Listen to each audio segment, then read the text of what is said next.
Justement, Stéphane veut en parler. Jingle Stéphane Guy. Il y a deux soucis dans la vie, c'est la surconfiance et la sous-confiance. Voilà un problème que n'a pas Daniel. Non. Il n'a pas de problème de sous-confiance. Il n'y a pas de problème de sous-confiance. Alors, tu te trompes, Stéphane, ça dépend vraiment des domaines. Ah. Eh oui. Nous ne sommes pas faits d'un seul bloc. Ah bah là, nous sommes dans l'after-foot. Donc, je me limitais à ça. Je ne connais pas ta vie, Alors là, tu as raison. ta vie privée. Ça va avec madame en ce moment? Tout va bien? Je ne parlais pas de la vie privée non plus. Il y a plein de domaines dans la vie où on peut être en sur ou en sous-confiance. Le poker, peut-être un problème de sous-confiance au poker. Exactement. Problème de Par sous-confiance. exemple. Ah, Par exemple. D'accord. Par exemple. Et dans le RMC, c'est marrant que tu dis ça parce que dans le RMC. Jérôme Poker Thomas m'a Show, dit qu'au tennis, tu étais en sous-confiance totale depuis des années. Me dit-il. c'est vrai aussi. Je doute énormément de moi et de mes qualités alors que j'en ai pourtant. Et au poker, dans le RMC Poker Show d'hier soir, à écouter en podcast, nous avions un coach mental. Ah. Et justement, je lui faisais, il s'est livré une analyse de mes problèmes en direct. Et c'était assez intéressant. Ah, très bien. Une Voilà. petite séance de thérapie Oui, pokerienne. parce qu'en fait, quand tu invites les. Bon, là, c'était l'avis de Stéphane. Hein. Parce que quand Tu as t'invites déjà des beaucoup coachs- parlé, là, je trouve, dans Attends, cette première quand heure. tu invites des coachs mentaux, tout ça, c'est vrai, ils te donnent beaucoup de théories, mais à chaque fois, j'ai un petit peu de mal. Je dis, mais ok, concrètement, ça veut dire quoi?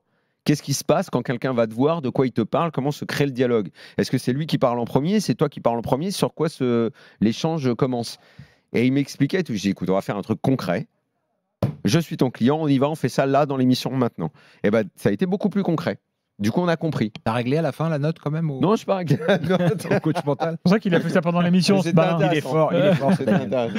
Bon, alors, lance, Stéphane. Pourquoi tu voulais en parler ce soir? Je voulais parler de Lens parce que il vous aura pas échappé, mes amis, que depuis le début de saison catastrophique des Lensois, la barre a été redressée et que Lens est tout simplement depuis ses 5 premiers matchs là, donc depuis son entrée en Ligue des Champions finalement, qui avait marqué le vrai début de la saison lensoise.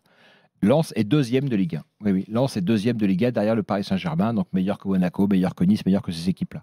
Ça, c'est un premier point. Le deuxième point qui m'a beaucoup frappé dans les dernières prestations lensoises, il reste sur 3 succès. C'est pas flamboyant, hein. Chaque match, l'adversaire n'est jamais très loin des Lensois. C'était encore le cas avec Strasbourg, qui a eu sa chance aussi me semble-t-il, samedi. Tu l'as regardé beaucoup plus attentivement que moi. Lens a fait un bon match. Voilà. Mais Lens reste donc sur à nouveau une bonne série avec des joueurs. Et c'est là où je voudrais revenir sur le coach, qui pour moi évidemment est l'élément central de la réussite lensoise, francaise, dans le sens où il y a une théorie centrale, où j'ai beaucoup échangé, comme Daniel sans doute, et comme toi Gilbert, avec des entraîneurs de foot. Et il y a un élément qui ressort beaucoup quand on discute avec eux, c'est de dire, quand on part avec un groupe en début d'une saison, il faut qu'on arrive avec un groupe. Voilà. Ce qui est très compliqué dans le foot d'aujourd'hui, ne pas perdre des joueurs en route, ne pas se braquer, etc. Et je trouve que Francaise a cette capacité-là. Et quand on voit en ce moment que la paire de milieu, c'est Diouf et El Aïdaoui, c'est-à-dire des joueurs, un sur lequel il a compté au début de saison, qui avait disparu et qui revient, et l'autre qui apparaît, puisqu'il n'était pas vraiment considéré comme titulaire en début de saison.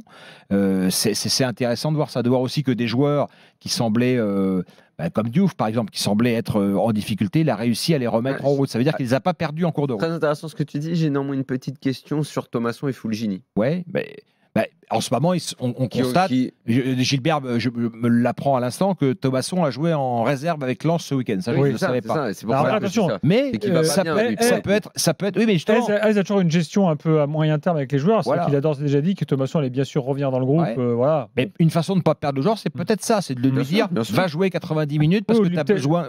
C'est intéressant de savoir s'il leur fixe un peu les objectifs sur 3 semaines, un mois, par exemple. Tiens, regarde, là, on a tant de matchs. Celui-là, tu joueras pas ou bien tu vas jouer. Thomasson, Fulgini, c'est vrai qu'il y a une espèce de partage des tâches depuis le début de la saison. Là, il y a de moins en moins de tâches, puisque ça a été deux aujourd'hui, hommes, l'attaque, c'est Wai, Sotoka et Pereira d'Acosta, pareil, qui est un joueur qui, il revient de blessure, c'est un cas un peu particulier, mais qui a redonné la touche technique à Lens. Et j'avais lu dans l'équipe, je crois récemment, que Aise était le seul entraîneur de Ligue 1 à utiliser ces 5 changements systématiquement. Tout à fait. Ce qui est une façon aussi de concerner son groupe. Et à l'heure où Lens va revenir en Coupe d'Europe, donc, ils vont en avoir plus que jamais D'ailleurs, besoin. sur ce point, moi j'ai été très surpris de voir ça parce que, je sais pas, si tu es coach, ça semble être d'une logique implacable d'utiliser ces 5 changements. Oui, mais Guardiola les utilisera très peu. Ouais, mais c'est assez étrange. Il n'y a pas d'explication rationnelle en fait à cette Hier, histoire. le coach de Monaco a fait 2 changements. L'explication, quand tu as un entraîneur qui voit que son équipe tourne très bien sur le terrain, il se dit que changer 1 ou 2 joueurs, ça peut casser 1 ou 2 équilibres et ça lui fait peur, peut-être.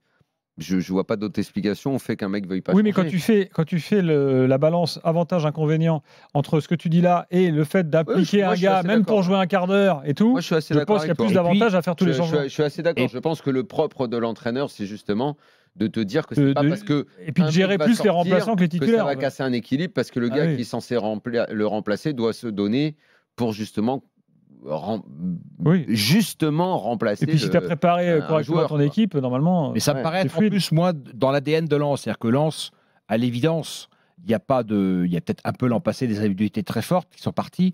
Il n'y a pas d'individualité qui ressort. Il n'y a pas de joueur où tu te dis Lens est dépendant absolument de tel ou tel joueur. C'est peut-être Sotoka le meilleur Lensois cette année.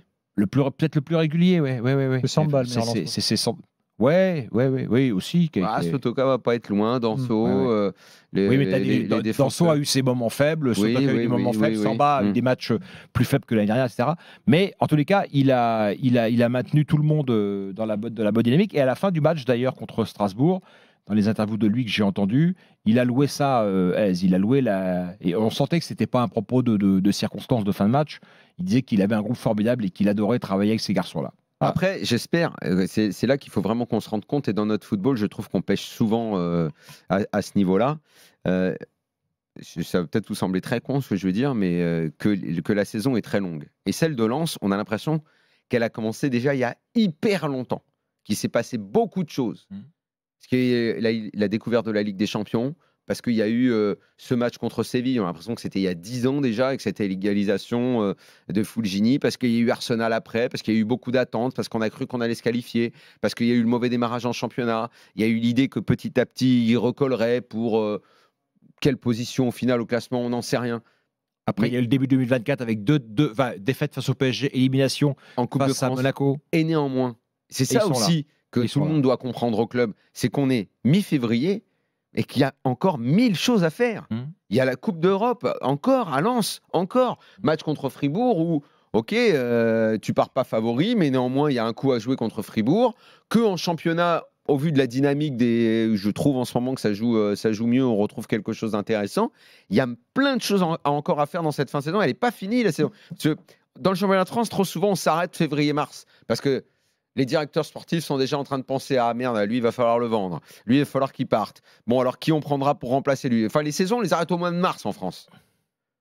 Beaucoup de clubs arrêtent au mois de mars. Monaco, on arrête au mois de mars parce que tu penses les joueurs, ils doivent se barrer. On pense déjà, il commence à faire beau. On n'est plus mobilisé. Il y a plus... à Marseille, j'imagine qu'on est déjà en train de penser la saison prochaine, on garde cet entraîneur, on remplace un tel. Alors qu'en fait, il y a plein de choses à faire encore. C'est maintenant que ça compte vraiment.